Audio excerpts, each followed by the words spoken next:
అక్కడ వైసీపీ నుంచి తెలుగుదేశం పార్టీలోకి వచ్చిన కార్పొరేటర్ని వీళ్ళు తీసుకురావడం, వాళ్ళకి అత్యధిక ప్రాధాన్యత ఇవ్వడం తప్పులేదు. ఎందుకంటే పార్టీ విధానాలలో వాళ్ళు తీసుకురావచ్చు, వాళ్ళకి ప్రయారిటీ ఇవ్వచ్చు, తప్పులేదు. అట్ ద సేమ్ టైం మన కష్టపడిన తెలుగుదేశం పార్టీ కార్యకర్తలను విస్మరించి, మీకోసం కష్టపడి పనిచేసిన వాళ్ళని విస్మరించి, సరే విస్మరించారు, దానికి కూడా మేము వదిలేసి కమ్ముగైపోయినాం. ఇప్పుడు కొత్తగా ఏం జరిగిందంటే అన్న, వాళ్ళు వైఎస్ఆర్సీపీలో నుంచి మీతోటి వచ్చిన వాళ్ళ మాటలు విని మా తెలుగుదేశం ఒరిజినల్ కార్యకర్తల మీద, నాయకుల మీద మీ దౌర్జన్యాలు ఎక్కువైపోయినాయి.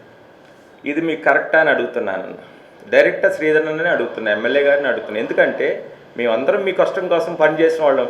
మేము కానీ, జన సైనికులు కానీ, జనసేన వాళ్ళు కూడా మాతో కలిసి మీ యొక్క గెలుపుకి కారణమైన వ్యక్తులు, ఏం ఆశించకుండా కష్టపడి మీకోసం తిరిగి చేసిన వ్యక్తులన్న, ఈరోజు వాళ్ళ మీద, మా మీద మీరు చేస్తున్నటువంటి ఆకృత్యాలు, దౌర్జన్యాలు ఏమిటి అని అడుగుతున్నాం. తప్పు శ్రీధరన్న.